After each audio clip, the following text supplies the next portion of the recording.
Order blocks are one of the most popular concepts in trading, but with hundreds of methods and videos on this concept, it's nearly impossible to know exactly how to draw or use them effectively. Until now. We went ahead and dug through thousands of order block concepts and teachings to develop one of the most comprehensive methods of detecting and displaying order blocks ever seen on the platform. And while doing so, we found some very interesting observations you're going to want to know about. So, with the help of some of the best programmers on the platform, we set out to develop and integrate what we learned directly into our price action concepts indicator. And in this video, we're going to show you exactly how order blocks work, the best way to implement them in your trading, and in the end, share a secret that 80% of users are unaware of when using order blocks. Order blocks refers to areas in the market where significant buying and selling activity accumulates before a large move. These areas are theorized to be used for liquidity by large institutions, so when the price returns to these levels, typically, there will be a strong reaction. Now, whether the theory is true or not, we needed to figure out exactly how to identify these areas. We wanted to make sure they had practical use cases, and after careful observation, we started to notice something.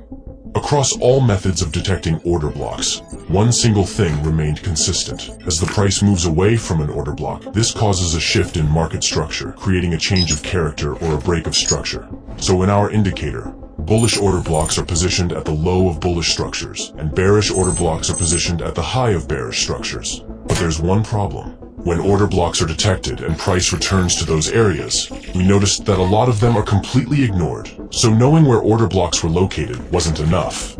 We needed to go deeper. That's when we decided to take the volume data and plot it on the order block. But we didn't stop there. We then separated that data into buying and selling activity, where the green bar shows the total buying volume and the red bar shows the total selling volume. So as the price returns to these areas, you can see if there is more buying or selling happening at that level. It also provides a percentage to show how significant an order block may be, based on the total trading activity, allowing you to identify potentially weak and strong order blocks. But that wasn't enough. When an order block is mitigated, this leaves behind what's called a breaker block. Buyers or sellers are theorized to now be trapped at these levels. And if price returns to this area, those traders will start to close their positions. This activity may cause price to move further in the direction of the break. With this understanding, we went ahead and integrated what we call volumetric order blocks.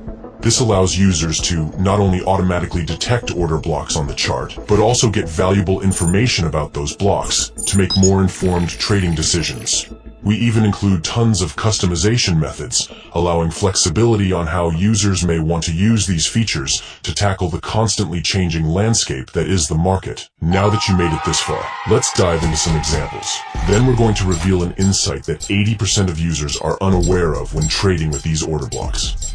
First, go to the settings of the price action concepts indicator, and you'll see volumetric order blocks. We want to ensure we have the show last option enabled. This will allow order blocks to be displayed on the chart, and you can increase this number to see more order blocks, or reduce it to see fewer. Then, make sure internal buy and sell activity is enabled, along with show metrics to see the data for each order block. Now let's say you just had a bullish change of character and you're looking to take a buy.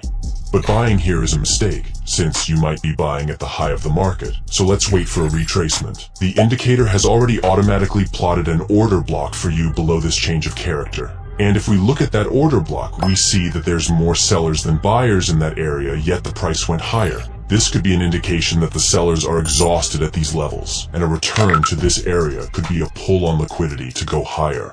In this other example, we see that a bearish market structure was created with more selling activity, which could mean that price has a strong probability of continuing to trend without an immediate retracement to the order block area. But if the price does return to that order block and it's mitigated, we can go back to settings and enable breaker blocks. This will plot the level where the order block was mitigated, and as the price returns to this level, we can use it as a break and retest to seek longs as a potential reversal setup. We also included a time frame feature allowing users to see order blocks from any higher or lower time frame. Here, we can see we're on a 30-minute chart, but I can use the time frame option to display order blocks detected on a 4-hour time frame, potentially identifying more significant areas on the chart. These are just some of the many use cases for these volumetric order blocks. That being said, here's a secret that most traders aren't aware of when trading order blocks. When an order block is created, the data shown on the order block is not just for the specific candles it's drawn from. It actually extends beyond those candles, providing data for the entire structural shift. Meaning, you'll get to know the trading activity of that entire block of price action, providing never-before-seen insights for sentiment analysis.